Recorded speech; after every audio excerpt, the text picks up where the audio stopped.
बुलेटिनमध्ये सुरुवातीला एक महत्त्वाची बातमी पाहूयात। जमीन व्यवहार रद्द करण्यासाठी पार्थ पवारांच्या कंपनीला 42 कोटी रुपये भरावे लागणार आहेत। यात 21 कोटींची स्टॅम्प ड्युटी आणि 21 कोटींचा दंड भरावा लागणार आहे।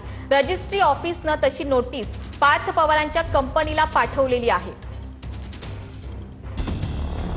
पार्थ पवारांची अमेडिया कंपनी आणि शीतल तेजवानी यांच्यामधला व्यवहार रद्द करण्यासाठी अमेडिया कंपनीला 42 कोटी रुपये भरावे लागणार आहेत। रजिस्ट्री ऑफिसनं पार्थ पवारांच्या कंपनीला तशी नोटीस पाठवली आहे। नोटिशीमध्ये नेमकं काय आहे तेही पहा। स्टॅम्प ड्युटी 5% अधिक स्थानिक संस्था कर 1% अधिक मेट्रो कर 1% याप्रमाणे एकूण 60% मुद्रांक शुल्क। व्यवहारावरील दंडही शासनाला द्यावा लागेल। हा दंड 21 कोटी रुपये असल्याची माहिती आहे। मुद्रांक शुल्क माफीचा दावा करून खरेदी खत नोंदवण्यात आलं होतं। प्रत्यक्षात 500 रुपये मुद्रांक शुल्कही देण्यात आलेलं नाही, त्यामुळे दस्त योग्य मुद्रांकित नाही अशी नोटीस रजिस्ट्री ऑफिसनं पार्थ पवारांच्या कंपनीला दिली आहे। सरकारी अधिकारी त्यांनी निर्णय घेतला असेल त्याच्याकडे काही मजबूत पुरावे तर काही गोष्टी असतील त्याचा कसा निर्णय। प्राथमिक दृष्ट्या जे सकृत दर्शनी आम्हाला आढळलं त्यावर आम्ही कारवाई केली, गुन्हे दाखल केले। आता चौकशीमध्ये जे काही येईल, महिनाभरात चौकशी पूर्ण होणार आहे आणि चौकशी अंती जे काही त्यामध्ये दिसेल ते आम्ही आमचं सरकार करेल। देवेंद्रजींनी मुख्यमंत्र्यांनी स्पष्ट सूचना दिल्या आहेत। कोणतीही सरकारी जमीन खरेदी करायची असल्यास 75% नजराणा द्यावा लागतो। पार्थ पवारांच्या मीडिया कंपनीच्या बाबतीत 300 कोटींमध्ये व्यवहार झाला हे समोर आलंय आणि अशा वेळी 300 कोटींचे 75% म्हणजे 225 कोटी होतात। यामध्ये स्टॅम्प ड्युटी आणि दंडाची रक्कम ऍड केली तर 225 कोटी आणि 42 कोटी असे एकूण 267 कोटी होतात। याचाच अर्थ 300 कोटींच्या जमिनीचा व्यवहार रद्द करण्यासाठी एकूण 267 कोटी भरावे लागू शकतात। आपण फक्त स्टॅम्प ड्युटी पुरतं बघतोय, तो 42 की 41 कोटी हा भाग वेगळा आहे, पण नजराना जर भरावा लागला असता तर तो साधारणपणे 250 कोटी भरावा लागला असता। त्याच्यामुळे 250 कोटी प्लस 41 कोटी वगैरे म्हटलं तर ती रक्कम 2-2.25 कोटीच्या घरामध्ये जाते। राष्ट्रवादी सत्तेशिवाय राहू शकत नाही। पाण्यातून मासा बाहेर काढल्यानंतर कसा तडफडतो तसं राष्ट्रवादीचं होतं असं विधान तानाजी सावंत यांनी केले। दोन्ही राष्ट्रवादी एकच आहेत असंही तानाजी सावंत यांनी म्हटलंय। राष्ट्रवादीची औलाद अशी आहे, सत्तेशिवाय राहू शकत नाही। पाण्यातून मासा बाहेर काढल्यावर जसं होतं तसं होतं आणि वर्षात आलंच ते। आणि त्यावेळेस सुद्धा मी सांगत होतो की दोन्ही राष्ट्रवादी एकच आहेत, वेगवेगळ्या नाही।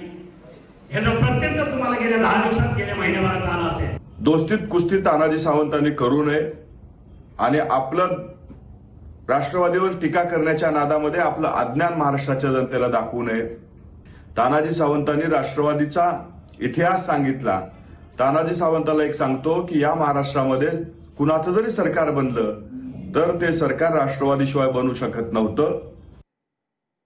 जमिनी हडप करणं अजित पवारांचा धंदा, पार्थ पवार वारसा चालवतायत अशी टीका लक्ष्मण हाके यांनी केली।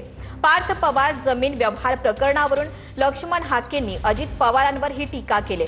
सगळे पवार ब्रिटिश ईस्ट इंडिया कंपनीचे सदस्य असल्याची टीकाही लक्ष्मण हाकेंनी केली। हेच पार्थ पवार उपमुख्यमंत्र्याचा मुलगा उद्या महाराष्ट्राचं विधान भवन सुद्धा आपल्या नावावर करू शकतो, कारण आपला बाप महाराष्ट्राचा उपमुख्यमंत्री आहे आणि आपला आजोबा देशाचा नेता आहे शरदचंद्रजी पवार, आणि आपली आत्या काही झालं तर आपल्याला पाठिंबा देणार आहे। हे पवार सगळे ब्रिटिश ईस्ट इंडिया कंपनीचे सदस्य आहेत। म्हणजे आपल्या पदाचा गैरवापर करून शासकीय जमिनी हडप करणे हा अजितदादा पवारांचा धंदा काही नवीन नाही आणि आता पार्थ पवार त्यांचा वारसा चालवतोय। पुण्यातील सर्व जमिनीच्या व्यवहारांची सरकारनं श्वेतपत्रिका काढावी अशी मागणी हर्षवर्धन सपकाळ यांनी केली। पुण्यातील या अगोदरच्या सर्व व्यवहारांची चौकशी करण्यात यावी अशी मागणी सुद्धा सपकाळ यांनी केली। मोदी, फडणवीस आणि भाजपमध्ये नैतिकता उरली असेल तर त्वरित श्वेतपत्रिका काढावी असंही सपकाळ यांनी म्हटलंय। जे आजपूर्वीचे झालेले सर्व व्यवहार आहेत तेही तपासल्या जायला पाहिजे। त्यामुळे सरकार न खाऊंगा न खाने दूंगा हे मोदी जे म्हणाले होते त्याच्या अगदी उलट हा कारभार सुरू आहे आणि नरेंद्र मोदी, देवेंद्र फडणवीस आणि भारतीय जनता पक्ष यांच्यात जर नैतिकता उरली असेल, माझं त्यांना आव्हान आहे, तर उरली असेल तर त्यांनी पुण्याच्या सर्व जमिनींचा व्यवहार या संदर्भात एक श्वेतपत्रिका काढावी. पालिका निवडणुकीत आपला विजय ठाकरे ब्रँडमुळे होणार असं चंद्रकांत खैरे यांनी म्हटलंय. शिवसैनिकांच्या बैठकीत बोलताना चंद्रकांत खैरे यांनी ही प्रतिक्रिया दिली. दोन्ही भाऊ एकत्र आल्यानं आपल्याला मोठी ताकद मिळाली असे चंद्रकांत खैरे यांनी म्हटलंय. आपला विजय कोणामुळे होणार? ठाकरे ब्रँडमुळे होणार.